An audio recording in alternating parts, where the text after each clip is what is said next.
E3 2011.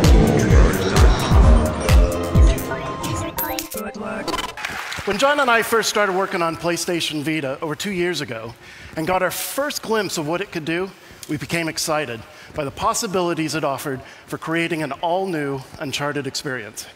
So today we'd like to run through a short section of one level to show you why. Temple of Serpents.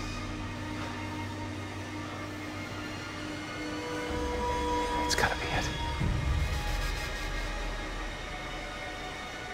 How the hell do I get up there?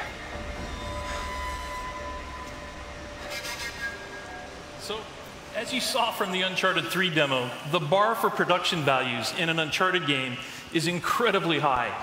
Everyone knows who Nathan Drake is, how he looks, moves, and sounds.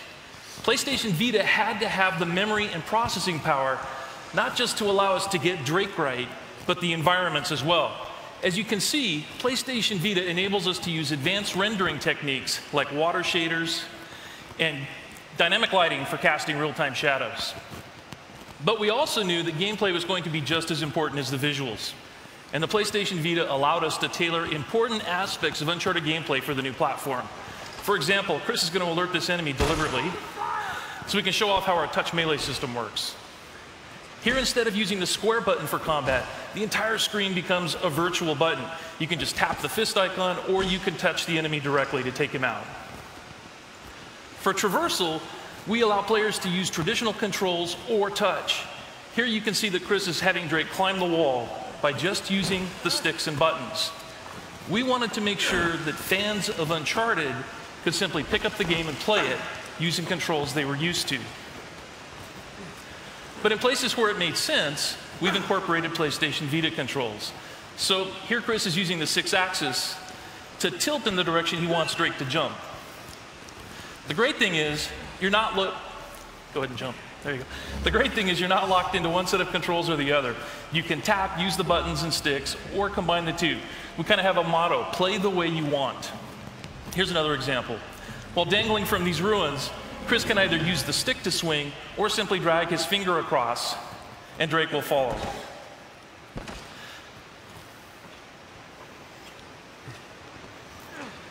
To get across this chasm, same idea. Chris can have Drake jump action style by running and pressing the X button, or he can tap on the ledge and Drake performs a cinematic leap. So while we definitely allow you to play the game the way you want, while developing the game, we began to discover that there were things you could do with the PlayStation Vita that you just couldn't do on a regular console. Along these walls, Chris is using a technique we call painting edges. You just draw your finger across a series of stones and ledges, highlighting the route you want Drake to climb. You're now guiding Drake in a unique and interesting way.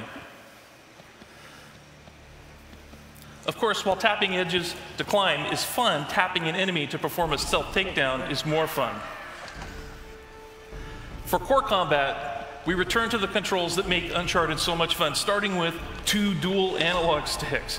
We brought over all of Drake's combat controls, snapping and shooting from cover, over-the-shoulder aiming, blind fire, and so on. All right, let me shut up for a second and let Chris play through this.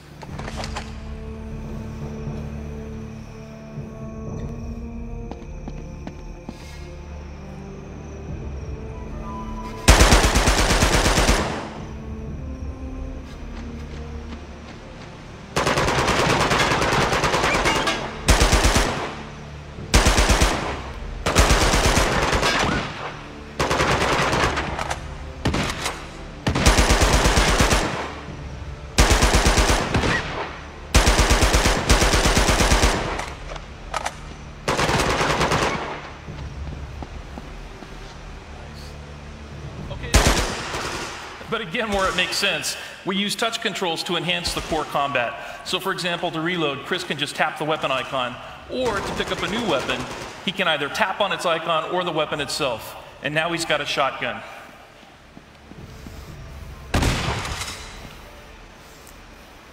Nice job.